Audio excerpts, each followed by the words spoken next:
This is how we flew our 2 dogs nearly 10,000 kilometers to Thailand on a cargo flight. Okay, before we deep dive into this whole journey to bring my 2 best travel buddies from Denmark to Thailand, I want you to meet them. So first, here we have Cooper. He was my firstborn and he looks like a lion, as you can see. Can you say hi, Cooper? Aww. And over here I have my little princess. This is Chloe. She has a little bit of attitude, but when you get to know her, she is the sweetest. And sometimes she can be a little bit reserved when she meets new people. But if you get access to her life, you will meet a girl with a big heart and she will be really loyal against you. And over here we have Cooper. He's more calm and he's so soft and he just wants to be close with people and receive love and also give some love. She's full of energy. She's running around the whole day. And then we have Cooper. We call him Grandpa because he's a little bit slow. They are truly like day and night and they don't have the same mom and dad, but they are from the same kennel in Norway. And now they are going on the biggest journey ever in their lives. Are you ready to go to Thailand? What about you, Cooper? Are you ready to go to Thailand? Meet some Thai dogs? I think we are ready.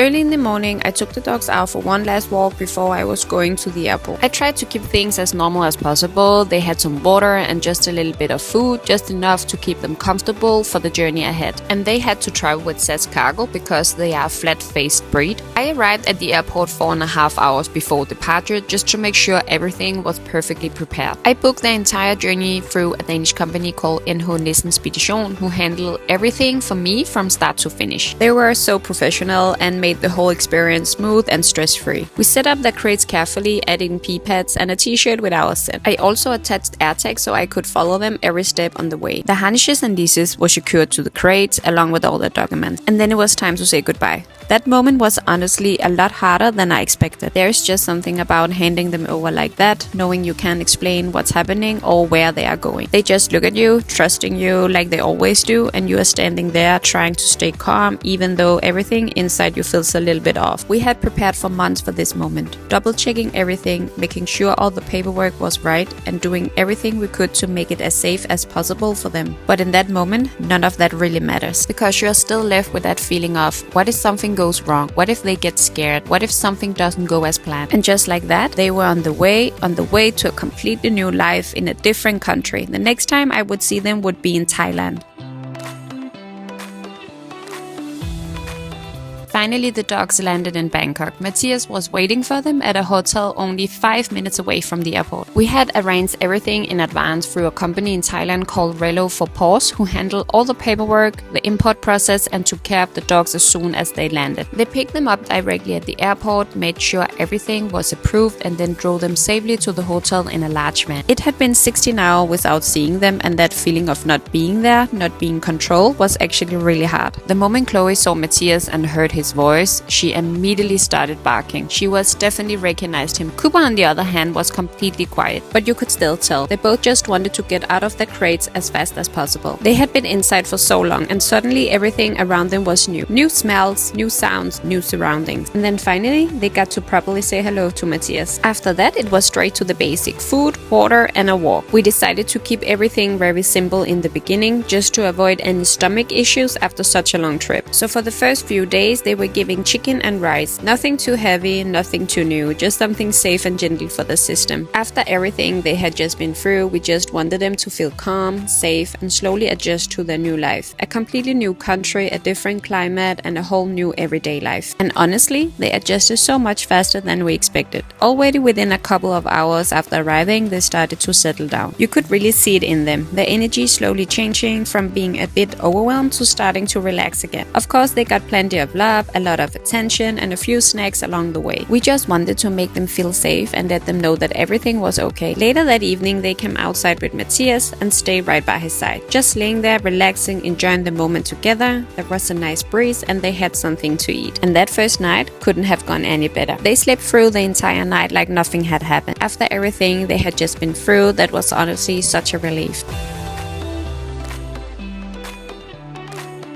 And the next day I finally arrived at the hotel. I had been waiting for this moment the entire time, and honestly I didn't know what to expect. I had really been looking forward to seeing Matthias again, but if I'm being honest, I was even more excited to see the dogs. And finally, the moment I saw Kuba and Chloe, they got so excited and came running straight towards me, and I felt so much love in that moment. I just felt so relieved, seeing them like that, happy, full of energy and just like themselves again.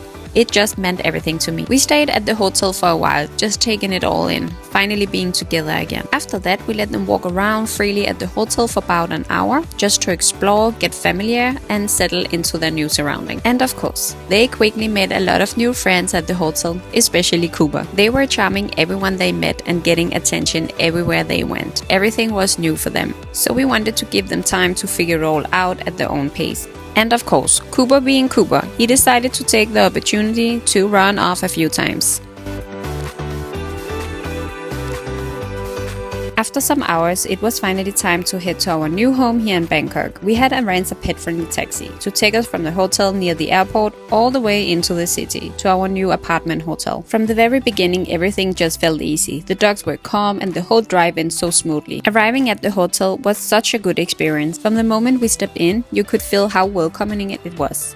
And not just toward us, but especially towards the dogs. They got so much attention right away, people smiling, saying hello, and just really taking them in. It made such a difference, feeling that they were just as welcome as we were. Getting the dogs out of the van was a little chaotic. We had so many bags, trying to grab everything at once, keeping track of all our stuff, while also making sure the dogs were okay. And at the same time, 2 dogs who just wanted out now.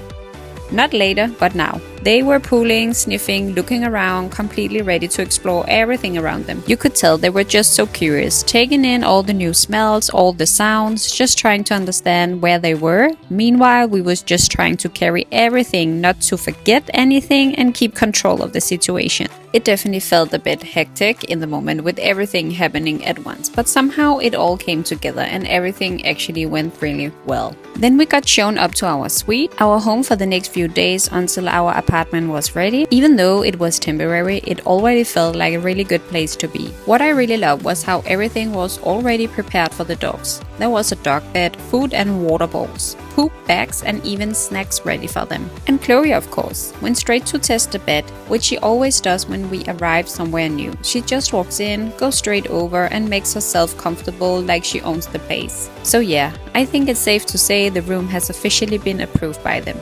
And they already seem very comfortable here. Just look at them sleeping at the floor. But one of the things that stood out the most was definitely the rooftop. They had created an entire area just for dogs, which is honestly something you don't see very often. There was a green space where they could do their business and plenty of room for them to move around, play and just be dogs. Later that day we decided to go to the dog park. It's only about 10 minutes away, so we took a tuk-tuk to get there. And honestly, that might have been one of Kuba's favorite moments.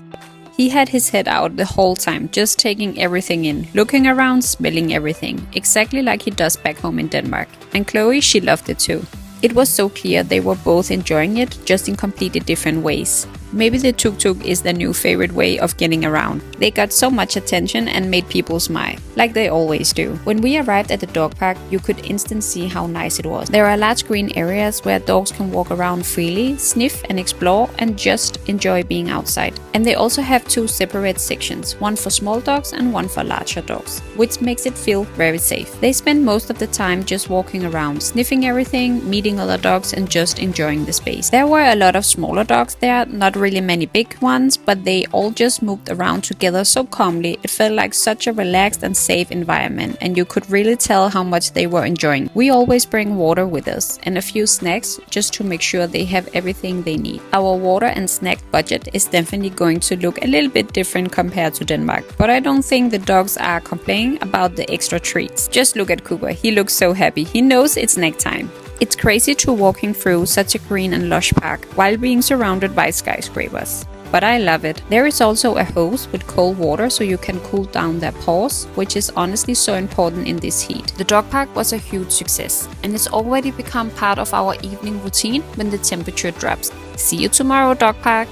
We ended the day back at the hotel up on the rooftop with the dogs walking around, the warm evening air and the Bangkok skyline all around us. And in that moment it just felt right. Like the beginning of something new already started to feel like home.